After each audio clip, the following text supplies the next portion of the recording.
Ambassador Tawqir Hussain,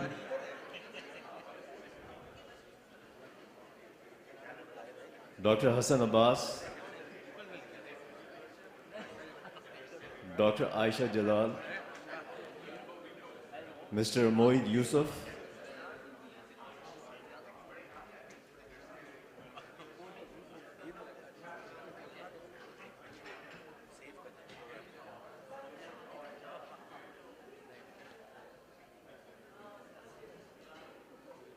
and we have one more panel member, Mr. Walter Anderson.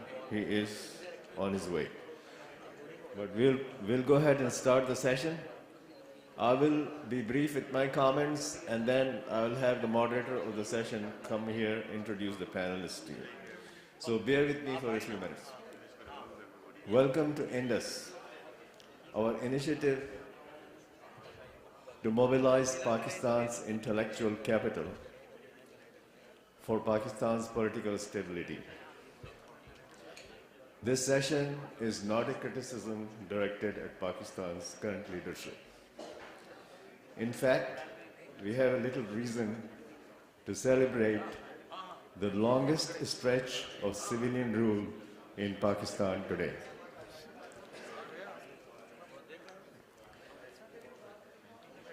If you examine the major indicators of progress, ranging from economic progress to literacy rate, hunger and poverty indices, Pakistan and its 180 million resilient citizens have an interesting story to present.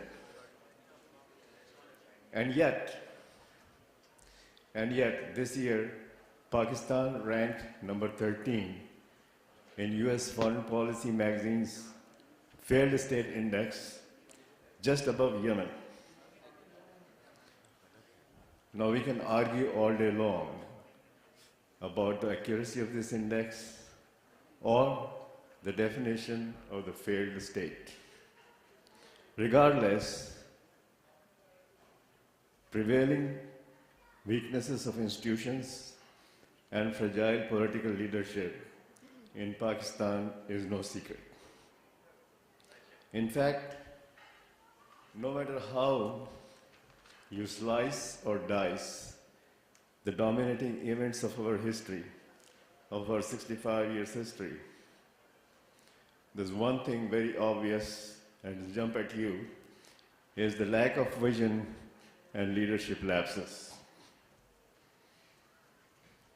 that demonstrate the dire need for a major reform, a homework that we have dodged to date and continue to do so.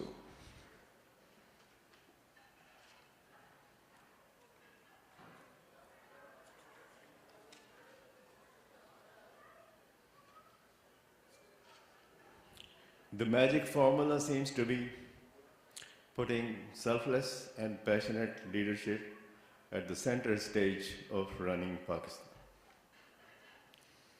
However, such a leadership is not a shell fighting. It has to evolve.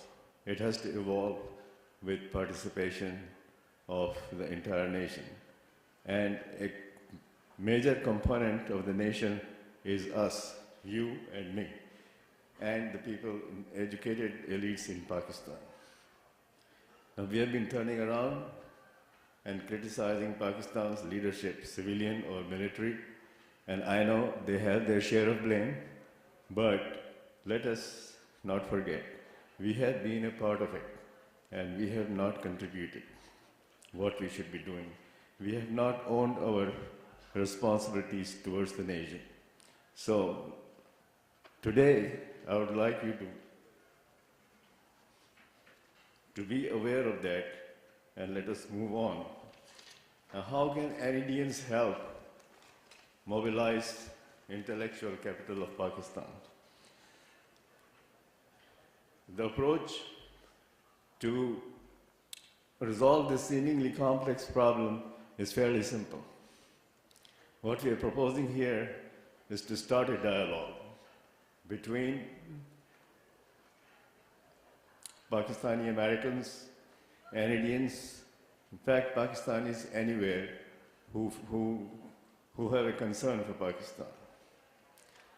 And the sole purpose of such a dialogue should be to focus on how to educate our young, how to make them aware of the need to engage, the need to provide the future leadership, and the need to evolve a sustainable political system in Pakistan.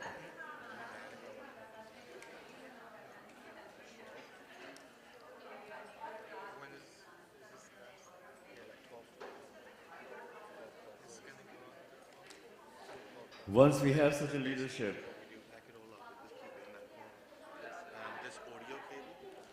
we hope we will be able to unite the nation around one common vision. We will be able to eliminate the excesses committed in the name of religion. We will be able to revive some of our abandoned learning institutions like student unions. We will be able to uphold human rights, protect and promote civil liberties, and last but not least, propel Pakistan to be the world's sixth most powerful nation. Propel the sixth most populous nation of the world to be the sixth most powerful nation. What gives me hope are the hundreds of people in Pakistan, hundreds of individuals who are an institution in themselves. They are serving humanity day in and day out with no concern for recognition or publicity. What gives me hope is that a small revolution of 2008 election, where a middle-class candidate defeated the reactionary landlordism in Khairpur, Sindh. These are the things that we can be hopeful about. They give us hope. So what I'm trying to say is we have all it takes. We have all the components there. The choice is ours to mobilize and make it happen. Or we just sit back, fixated on the drapes and decor of our house, and ignore the leaking roof.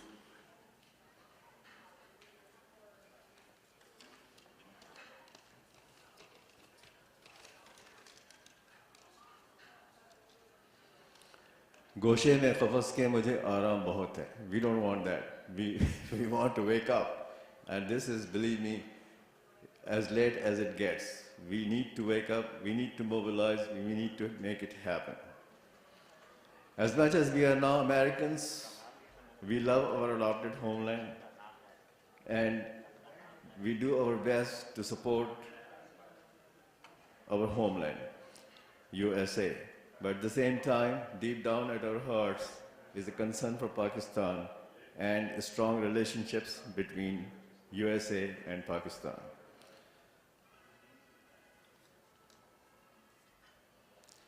मेरा अज़्म इतना बुलंद है कि पराए शोलों का डर नहीं. मेरा अज़्म इतना बुलंद है कि पराए शोलों का डर नहीं.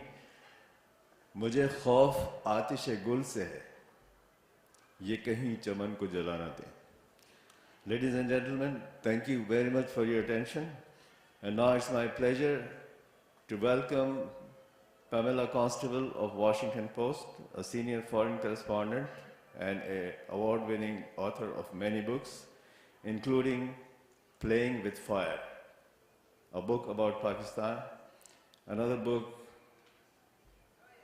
A Nation of Enemies, about Chile under Pinochet, and another book, yet another book, Fragments of Power, Fragments of Grace, about South Asia.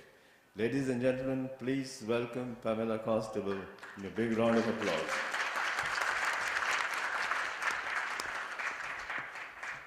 Can you all hear me, if not see me? I'm going to be very brief because we have a lot to do in a short time. I'm delighted to be here, and I want to make a confession. I spent a lot of time in Pakistan over the past 14, 15 years, and I thought I'd learned quite a bit.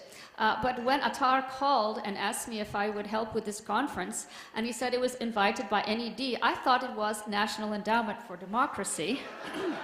So of course I said yes. But just goes to show you how much one has to learn. Happy to see all of you from the other NED. Glad to be here. Again, I'm going to be brief. What I'm going to do is introduce our panelists in the order in which they'll speak, and I'm going to try to be very, very military about this and keep everyone to 5 minutes so everyone has a good chance to speak, and then once we're all done, we'll have a good chance for questions and answers. Now I'm going to give away my age by taking off my glasses. Okay, our first panelist will be Dr. Ayesha Jalal.